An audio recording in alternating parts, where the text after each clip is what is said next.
Today, I'm going to go over everything you need to know about gearing in Lost Ark. This is going to apply to the entire game, but I'm going to be showing off where I am currently in Tier 2, and almost everything that I do here will apply to Tier 3, except for one thing, but we'll get to that later in the video. But we're going to be going over how to be dripped out in full legendary gear, and how your engravings, runes, and gems work, plus all the small hidden things that you might have been missing out on.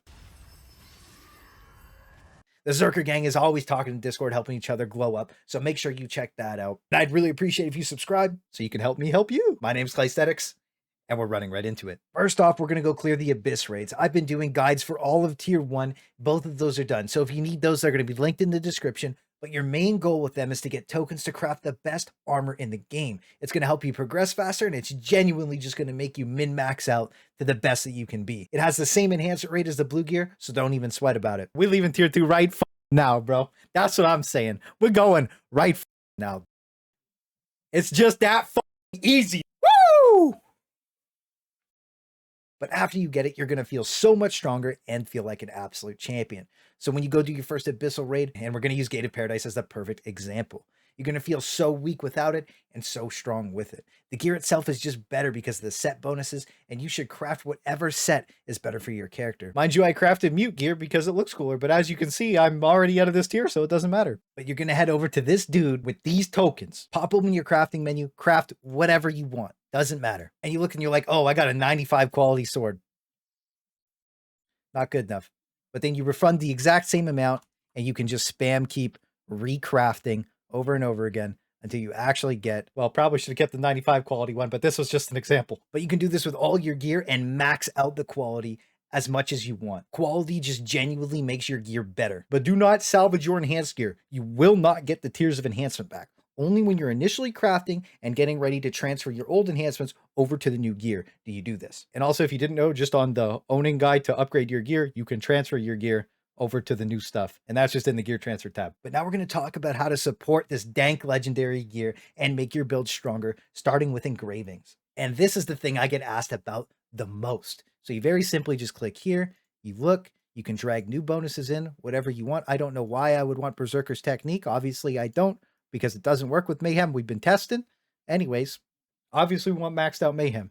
A tier 1 is going to give you 3 points per, a tier 2 is going to give you 6, and a tier 3 is going to give you 9. And all the way up to legendary, that's going to give you 12, which means that when you start getting better late game accessories with all the different kinds of engravings on them and your ability stone, you're going to be able to have 3 to 4, even 5 maxed out engravings, and you're going to be able to go absolutely crazy, or end up with 15% defense reduction and get one-shotted like I did on this ghost ship. I'm dead again.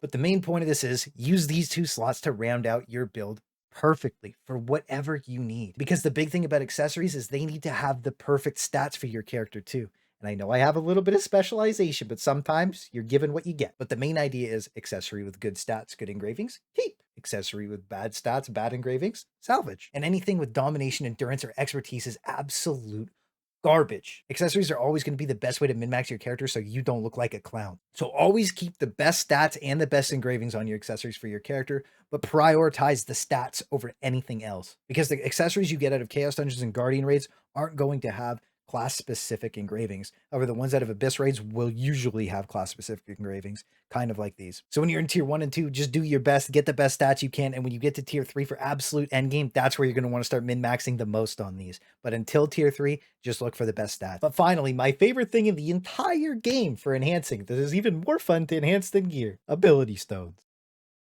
Are you serious? What is that RNG? These are either going to be super fun to click or they're going to make you mauled off the planet. And the more you succeed, the more HP it gives you. So more incentive to do well. And, so if you get lucky, it's a big GG, and hopefully you don't get wrecked by going too far into the red on them. The big thing for these is you can buy them off the market, but good ones are super expensive. So I'm going to tell you how to farm them. And the list is Abyssal raids, Guardian raids, field bosses, Chaos dungeons, islands, events in the game. There's tons of ways to get these stones, and they are super RNG. So when you start getting ones that are really good for your character, you're going to need quite a few. Unless you're an RNG god, then I guess you can at me with a dope screenshot of how good your ability stone is and how, I guess mine's not bad.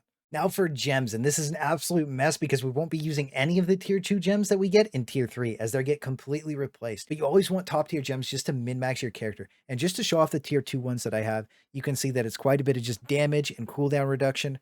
But as you can see here, you can't have two of the same thing. So no doubling down on a skill to make it insanely strong. So you basically just have to pick one of everything. But generally, this is the kind of loadout you want to go for, obviously minus these because they're just an example of what not to do. And how you fuse them together is very simply pop 3 in, click fuse, and next thing you know, you're going to have a level 4 gem.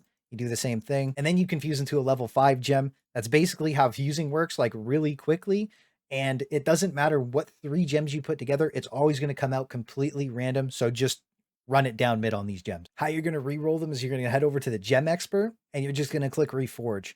And what's going to happen is it's just going to give you a random thing, and it just so happened to give me the exact same thing. So I guess I'll just cool. And I don't really think you should worry too much about these gems in tier 2, but you should get some stuff that is good for you without investing too much into it. I think I only spent like 200,000 or 300,000 shilling re-rolling all my gems. I know a lot of people said it wasn't worth it. I was just min-max because it's what I'm doing. But because when you hit tier 3 and you start replacing all of them, you're going to be re-rolling a ton of these and you're going to be needing a ton of shilling, which is like your silver currency. And I really don't think you should worry much about these in tier 2, but you should get some stuff that is good for you without investing too much shilling into it. Because when you start hitting tier 3 and going forward, you're going to be rolling a ton of these to get the right skills and buffs from them. So you're going to be inting all your shilling in tier 3, basically directly into that. And the best way to get the most gems possible is actually just to go do boss rush. Just look at the amount that I got from one of them. Even though this is the tier 1 boss rush, you know it's going to get even better at the top tier. But now one of those massive quality of life things I know most of you are stressing about, and it's runes. And honestly, they're a really nice extra bonus. They come from a ton of different stuff in the game, but it's mainly like bosses, random completion awards, things like that. But at the end of the day, you can only equip 8 on 8 different skills. So eventually you're going to want all purple legendary ones to make your build truly top tier, just around your best skills out. And you should just pick the things that are best for your character and best for the abilities. So these are just the ones I have on hand. And as you can see, I don't have very many. But I want more casting speed on that.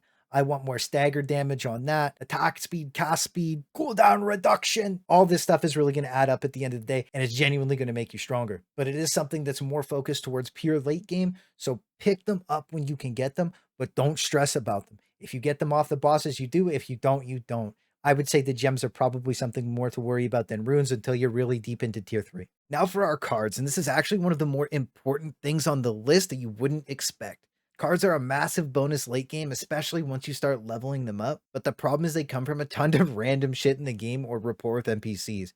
Basically, you could click a pack of these, open 10. The next thing you know, you don't actually get any legendary card decks, and then when you keep opening them, you might not even get the guy that you want. But early game, it's really hard to complete the sets and level them up, so I really recommend if you're not playing a Berserker, just grab the Trixian set. It's really easy to just get like a 4-piece and get 10% elemental damage reduction, which is super good. But if you are the only real class in the game Berserk, you really are only going to need Nature's Elementals, and we'll meet again.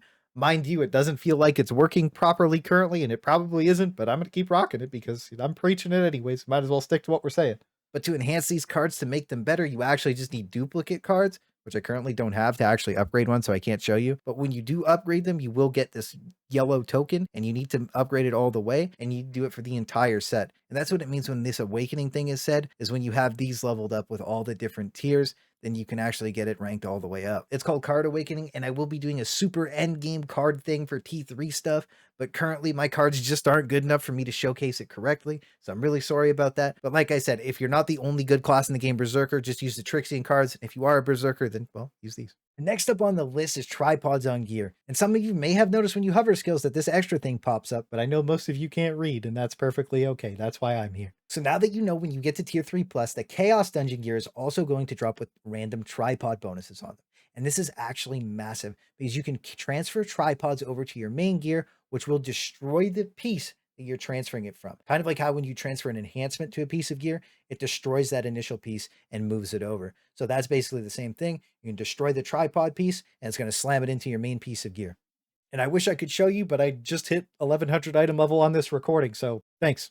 But I'm just going to pop some screenshots of it up that I found on Google. So imagine you have your legendary gear and you transfer a tripod from a bad blue item onto it. And next thing you know, you got higher tier damage on that ability. Koleverii has a dope video about it. He played KR a lot, so you can check that out. It's going to be time stamped in the description. But this is basically going to let you enhance your best skills to a higher tier, making you even stronger than before. And it actually ends up being a massive power spike because you can level all the abilities up to level 5. So make sure you're swapping on the best tripods for your strongest class abilities. I will do an update video probably tomorrow or Wednesday when I do it myself, because we're not stuck in tier 2 anymore, baby. So that's all of the character-based endgame stuff that you really need to know about how to gear, how to progress your character, and how you should feel about rounding your build out with these different things. But to be a true meta gamer, which nobody really cares about, because you should honestly just be having fun at this point, because most of the people that wailed are actually garbage, so who cares? But if you want to catch up to them, you're going to need a lot of gold, and I'm going to teach you how to become a big gold gamer at the end of this, because this is the ultimate gearing guide for the game. How would it be ultimate if you didn't have the money to back it up? So to actually be able to support enhancing all this gear and having all the money to get you where you need to be so you can keep buying crystals in this stupid shop, we're going to start with maps. And they give a ton of gold, they give Moon's Breath, Star's Breath, and all the things you need to juice your enhancement chance. And as you can see, they sell for massive amounts on the marketplace. Doing maps is one of the best ways to make gold in the entire game or help progress your character if you're a little hard stuck. Personally, I just slammed those Star's Breaths into my gear and it worked out great. And they also drop like Harmony, Life Shard bags, and Honor Shard bags based on the tier of map that you do. So if you're like 900 plus and you're doing Phaeton maps, do it, because they're going to give rewards for your current gear, your current progression. And it just so happens everyone's stuck in tier 2 right now. So enjoy the free money. I'd recommend getting a static of 3 friends to run with you, and then you and your homies can do your maps together. There's a lot of map scammers out there, so be careful if someone volunteers to go left, because they might just not do their map for you. Now for Chaos Gates, this is actually where you're going to get the maps from. They pop up in that left event window, and for you, they're going to drop a blue, a purple, or a golden map every time. I got so lucky. I was RNG carried, and I got an orange map, and I did with the boys, and it was hype. But there's always one legendary map at the end that you can bid on, whatever you want to do. I wouldn't bid on it. I usually just collect the free gold and move on with my day. But finally, we're on to the ghost ships. And while you saw me die earlier, they're super worth going to, even if you have to int a couple feathers. They honestly give great rewards. Never skip a ghost ship. The damage is really high, and obviously you have to be careful or you're going to end up like this. I'm dead again. But after that, you'll get like 20 Moon's Breaths, 2k shards, whatever tier, 300 weapon, and 600 armor stones. It's pretty consistent what I've been getting, so do not skip this. So the real breakdown is if you're doing all this stuff, you're going to have a ton of enhancing materials or you're going to have a ton of gold, whatever you want. The last thing you're going to need to do for progression is to be doing all these island events that pop up. They're actually super important, give you good rewards to help you prog through the game, especially things like Harmony. You're going to need this song for other stuff later. And make sure you use this map. I don't know whose map it is, but it's a good map. And all the blue circles are the ones that you need for tier 2 materials to help you charge through tier 2 at the max speed. And gear progression in this game is pure RNG. When all these dudes are saying they're maxed out T3, they're swiping or they have good RNG, just like me. Woo!